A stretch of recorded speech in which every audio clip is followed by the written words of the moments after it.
कानी बहू। किशोरी लाल जी के बेटे राघव की शादी की बात जगह जगह चल रही थी, लेकिन किशोरी लाल जी को कोई लड़की पसंद ही नहीं आती थी। और उसकी एक ही वजह थी, किशोरी लाल जी का लालची होना। उनको लड़की वालों से मोटा दहेज चाहिए था और इसी चक्कर में एक दिन वो एक बहुत पैसे वाले के घर अपने बेटे का रिश्ता लेकर पहुंचे। उस आदमी का नाम था ओम प्रकाश।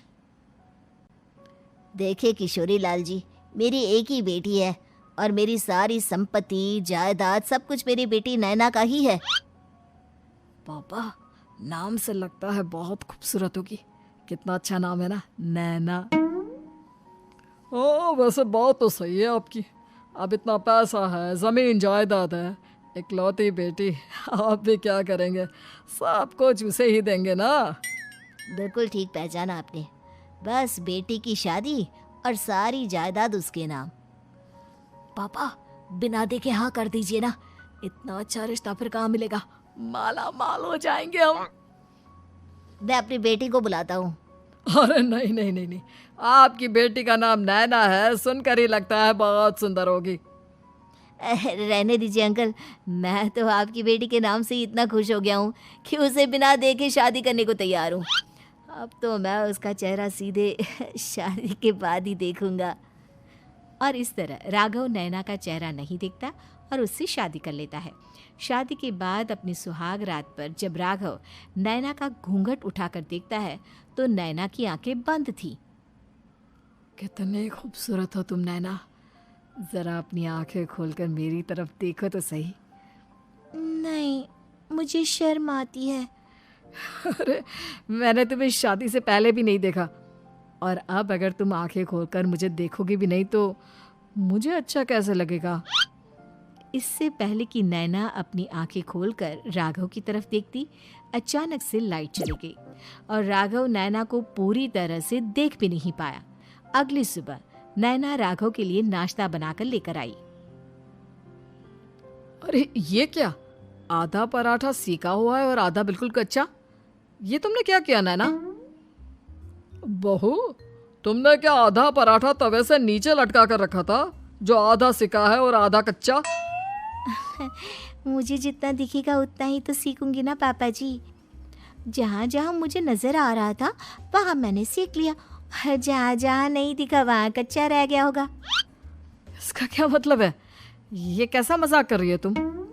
अरे बहू, तुमने इतना लंबा घूंघट क्यों लगाया हुआ है? देखो, हमारे घर में बहुओं को बेटी की तरह रखा जाता है, और फिर तुम तो इतना सारा माल लेकर आई हो।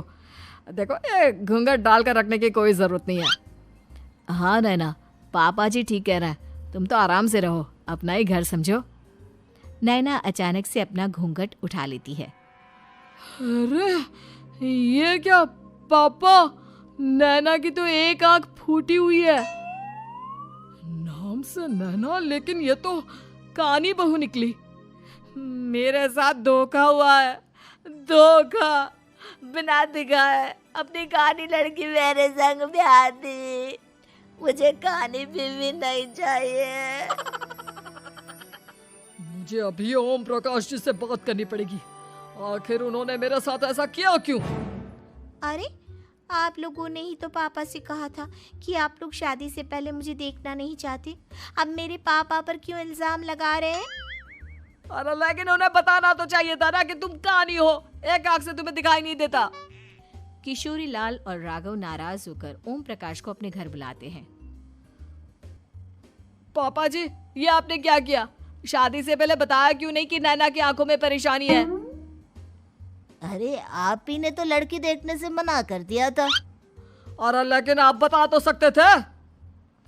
आपको तो हमारी बेटी की प्रॉपर्टी चाहिए थी, वो भी पूरी की पूरी। अब क्या हुआ अगर उसे आधा दिखाई देता है? प्रॉपर्टी तो आपको पूरी मिल गई ना। अरे ये क्या बात हुई?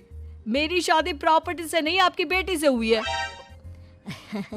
अब ये तो पहले सोचना चाहिए था, तब तो मेरी प्रॉपर्टी देखकर तुम्हारी जुबान लप लपा रही थी। लेकिन मैं कानी लड़की को अपनी बीवी बनाकर नहीं रख सकता। पापा, कुछ करिए ना आप। हाँ, करता हूँ। देखिए ओम प्रकाश जी, आप हमारे साथ ऐसा नहीं कर सकते। और तुम देखो, अगर तुमने मेरी बेटी से शादी तोड़ी ना, तो जो भी प्रॉपर्टी मैंने तुम्हें दी है वो तो पूरी की पूरी वापस ले ही लूँगा, और आधी प्रॉपर्टी तुम्हारी भी लूँगा। अरे मेरी आधी प्रॉपर्टी भला क्यों लेंगे आप? इसलिए क्योंकि मेरी बेटी को आधा नज़र आता है और उसकी नज़र अभी तक तुम्हारी आधी जायदाद पर ही पड़ी है। अब तुम उसे घर से निकालोगे तो कुछ तो लेकर जाएगी ना। और अगर हम आपकी बेटी को अपने घर की बहू बना कर रखे तो? तो तुम्हारी पूरी प्रॉपर्टी तुम्हारी ही रहेगी, और जो मैंने तुम्हें दिया है ना, उसमें से बस मैं आधा लेकर जाऊंगा। अरे लेकिन अब आप अपनी दी हुई प्रॉपर्टी में से आधी वापस क्यों लेकर जाएंगे? अगर मैं आपकी बेटी को अपनी पत्नी बनाकर रखने को तैयार हूं तो? इसलिए ताकि भविष्य में अगर तुम मेरी बेटी को धोखा दो तो उसके पास कुछ तो रहे जो पति का हो। वैसे मेरे पास तो बहुत कुछ है, लेकिन अपने पति की कोई निशानी तो उसके पास होनी चाहिए ना।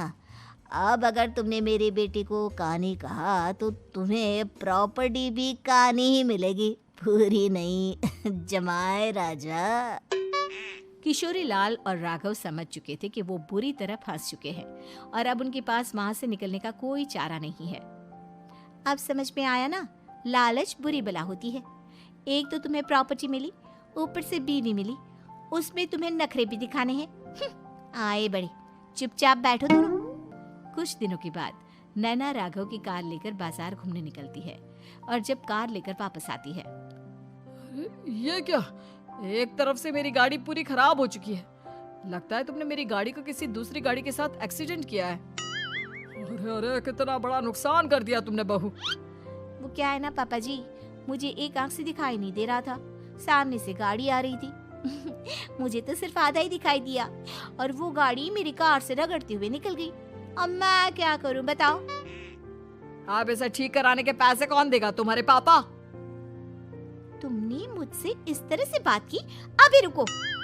नैना राघव की शिकायत ओम प्रकाश को कर देती है। देखो राघव, अब जो मेरी आधी प्रॉपर्टी तुम्हारे पास थी ना, उसमें से आधी और मैं लेकर जाऊंगा, क्योंकि तुमने मेरी बेटी को डांटा। अरे नहीं नहीं पापा जी, गलती हो गई, माफ कर दो। गलती की तो कोई गुंजाइश ही नहीं। अगली बार मेरी बेटी को डांटा तो बची हुई आधी में से आधी और ले जाऊंगा। लालच के चक्कर में हम दोनों ने बहुत बड़ी गलती कर दी बेटा। एक तो तुम्हें कानी बहू मिली और ऊपर से जो माल मिला वो भी काना। इस तरह राघव की हर एक गलती पर ओम प्रकाश उसकी प्रॉपर्टी का आधा आधा हिस्सा लेकर अपना सारा माल वापस ले गया और राघव को कानी बीवी से काम चलाना पड़ा। भाई लालच वाकई में बुरी बला है।